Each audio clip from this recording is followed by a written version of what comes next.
approach the end of eternity, the powers that be have opened the floodgates and unleashed the deluge of low-priced longboys upon us. And we can collect our quality control complaints in the comments below. This one's pretty nice, but the switch wiring is all effed up. This one is also pretty nice, but they're selling it for like $900 now ever since they stopped making it, and it ain't worth more than $350. This one is pretty rough, and the headstock design makes it hard to find strings that are long enough. This one was billed as a guitar bass, and it came set up like a regular guitar. This one seems pretty nice, but the neck is wobbly, and the tuners are shite, and it goes out of tune a lot.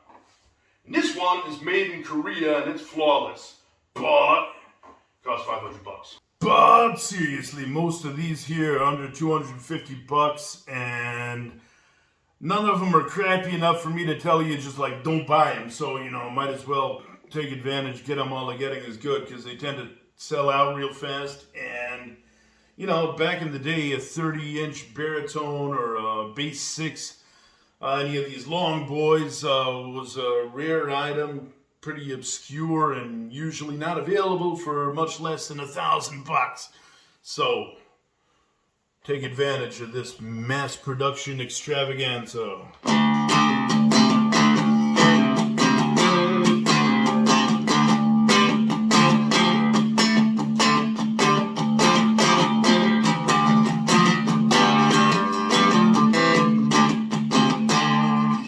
Yeah, anyway, so this Squier JM Antigua's got to be one of the earliest low-priced long boys. It was like $350 in 2015. I just saw it in the store and just bought it, you know, like impulse buy. And I was happy that it's not a real Jazzmaster and it has a fixed bridge, but a lot of people weren't. But really, I don't want that painstaking pain in the ass of trying to set up a real one.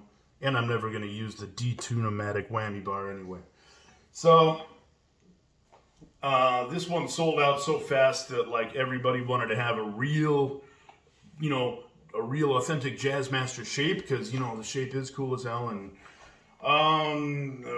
miracle of the free market, demand, and now they're like $900 on the Fleabay, or you might find an affordably priced $700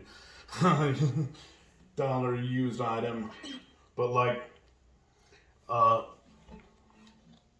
they're fine for me, but they're just not that nice. They're kind of chintzy. You can, there's a little bit of sloppy binding and tool marks, and I don't know, the hardware is just not that good. And, you know, it does have a, they call it the fixed top loader, but it's really just a Danelectro style bridge, and a lot of people hate that. I'm happy to have a fixed bridge that you can.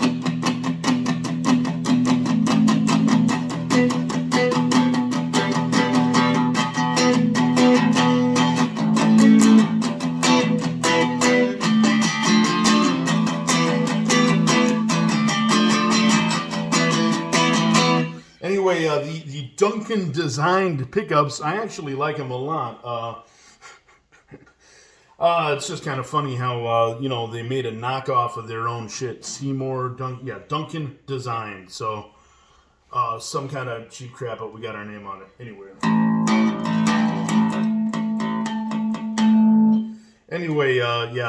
these are, it's got a real nice neck. Feels great, comfortable and all that, but it's like, don't pay more than maximum $400 for this, I mean, seriously.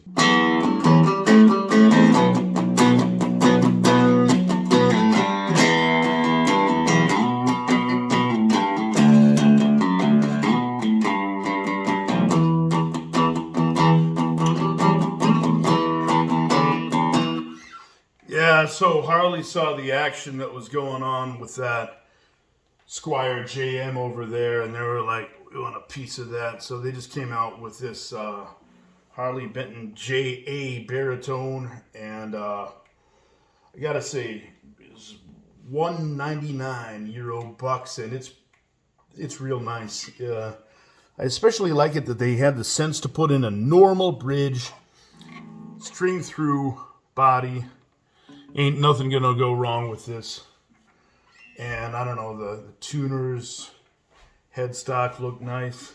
No binding on the neck. The frets are nice, and the frets are actually polished and all that shit. You know, it's pretty good. The only thing wrong with mine, the switch, or the wiring to the switch, is faulty. So, I ain't gonna complain, but it's like, well, there's one quality defect that we can note.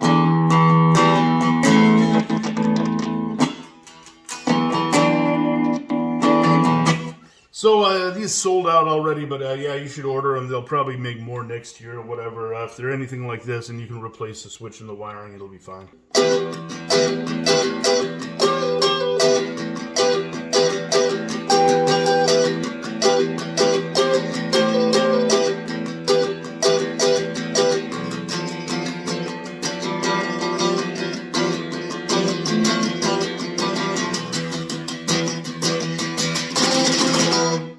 Yeah, anyway, so this brings us to a more amusing quality control defect.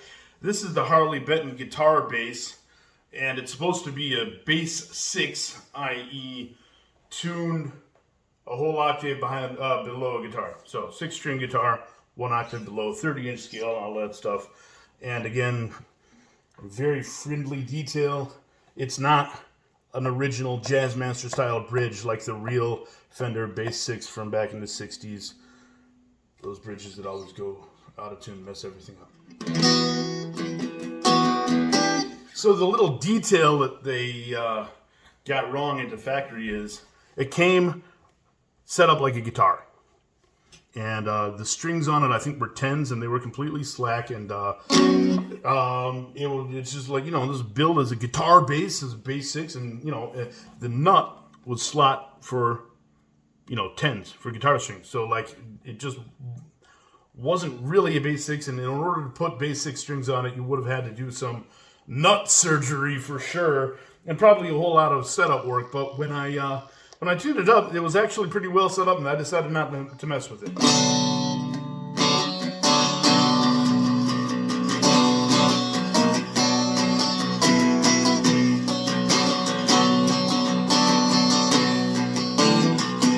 So now this is my long scale fixed bridge Strat. Yeah, my long scale hardtail. I kept it like it is. Please write your experiences with the Harley Benton guitar bass below. I will say the neck and the fit and finish are really good on this, and it was $200, $199, something like that. The pickups are kind of low output though.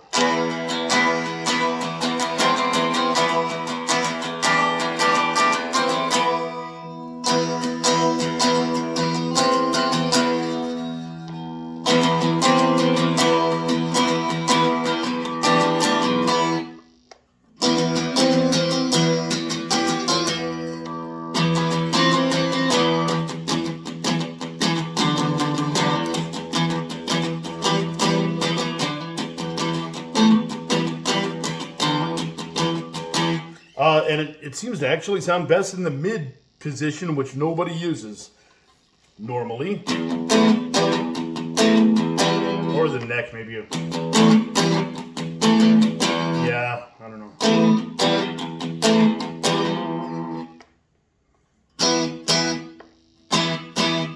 Yeah, anyway, yeah, the Harley guitar bass, it's pretty good.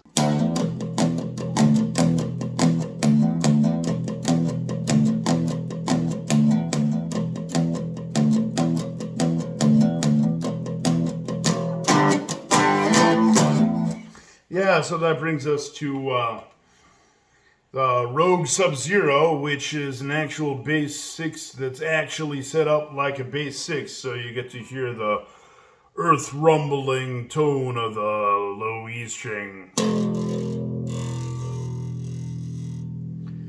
Yeah, I don't know, I like it, but it's not, it's better for the high strings than it is for the low strings.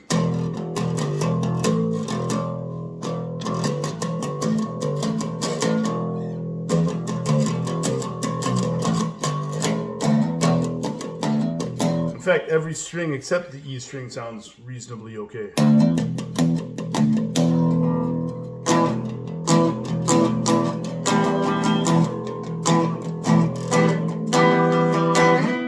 Yeah, but I would use this more like the Cure, you know, like Robert Smith. I heard he plays like bass 6 on the high strings or something.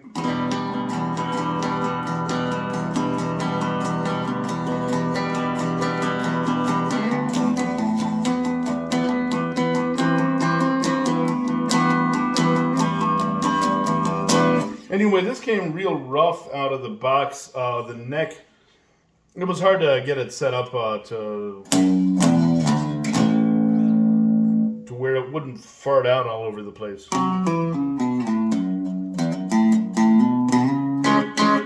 I had to jack up the action pretty high and, you know, wrench on the neck a little bit. And also, you know, it's got these humbuckers. All the other ones are single coils, you know, but it's got these humbuckers that are kind of muddy sounding, but, you know, I don't mind a little trash tone. Maybe it's good with overdrive. I don't know. I don't know. It sounds kind of farty, doesn't it?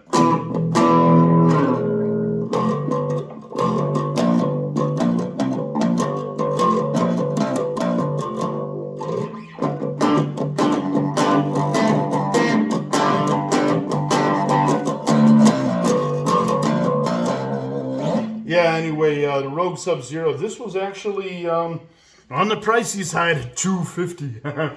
So that it's a whole new class higher than the Harley, but you know, it's actually yeah, it's kind of rough. And the first thing I had to replace the E string immediately because it came strung 22 to 84, I believe, and that 84 E string was just so floppy. And guess what? You know, this reverse headstock means that you'll probably never find a set of bass string, 6 strings that's long enough with this, you know, string through body shit.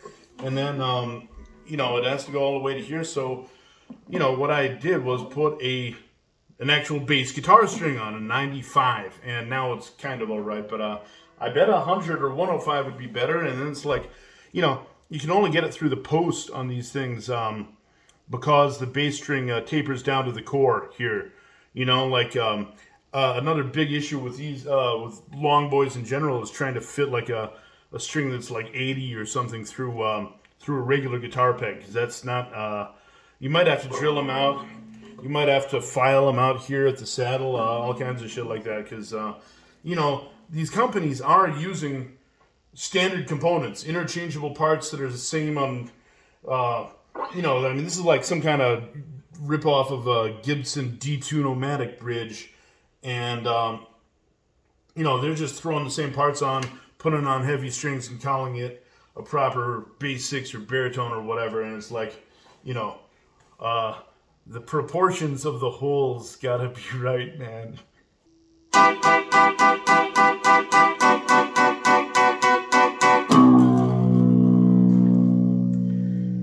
Yeah, okay, so this multi-scale fan fret 7-string from Harley Benton is, of course, not a real baritone, but it is in the under 200 club, so I threw it in there anyway for shits and giggles. It is tuned to B. Anyway, so, you know, it's got that, you know, 7 segments, saddle segments instead of a, you know, one-piece bridge. And, you know, it's actually, the fretwork is real nice. And I was really surprised because I wanted to see what they could do for 178 Euro bucks. And the only thing is it's kind of wobbly, the neck.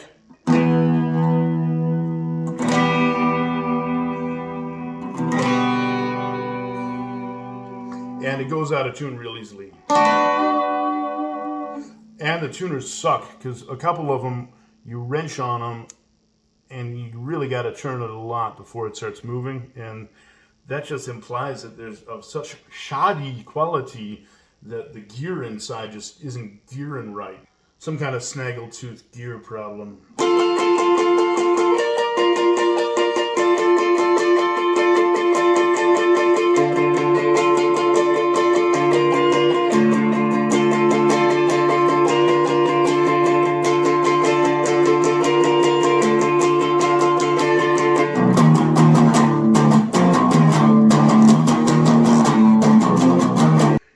anyway, I would say just get it. It's under 200 and it might sound okay with a gain all the way.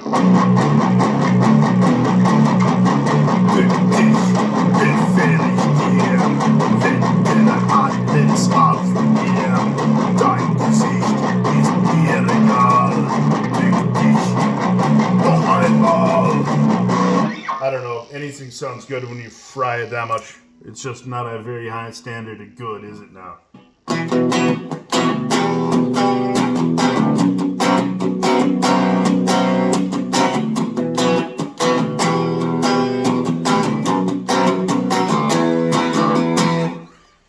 So this Danelectro is not a true bargain basement baritone. My better half actually bought it for me for Christmas in 2015 for the low price of $550. And it is made in Korea, and it is definitely one of the better ones. I can't actually find anything wrong with it. The main thing is that a lot of people don't like Danelectros, and they're kind of weird with a super light body, some kind of hollow body construction going with a really long neck. It's not really neck heavy, but it's kind of weird.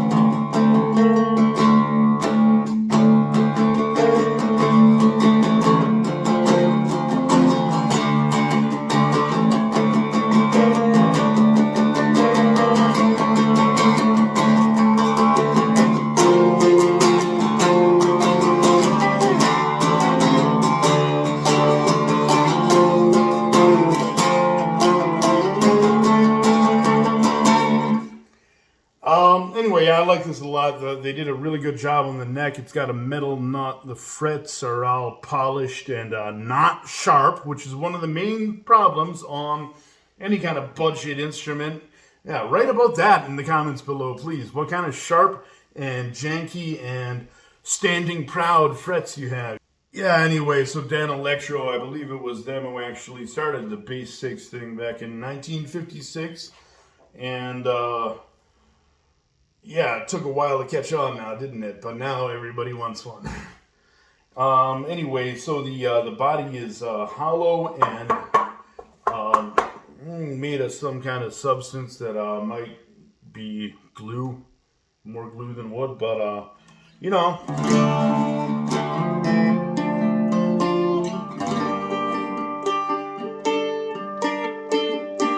Doesn't sound too bad, does it now?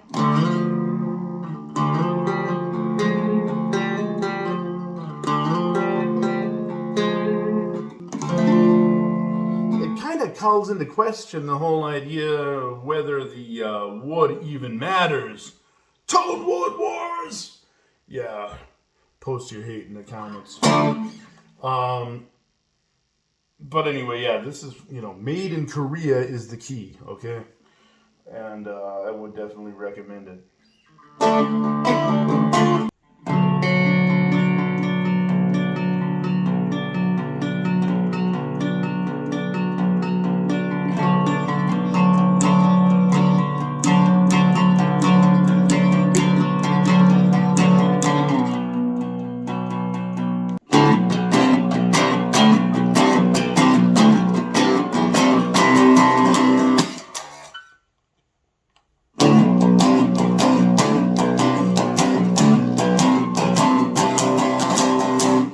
Yeah, so low budget long boys. Might as well buy them all, because it's like to hell with sustainability and saving the environment, because, ton of production resources and all kinds of toxic chemicals and stuff go into making all this, and then, shipping them all the way around the world from the kingdom of the Kami Kof to wherever you may be. But, hey, you only live so long, and it's like, might as well stash up, because, if you got two, you got one. And if you got one, you got none. So, get ready for winter is coming. And, by the time the Merkel Biden's dark winter is over, we're going to come out of hibernation, and then they're gonna be like eat the bugs, get in the pod, and they're gonna put a kalimba in our hands, and that's gonna be it. So smoke them if you got them.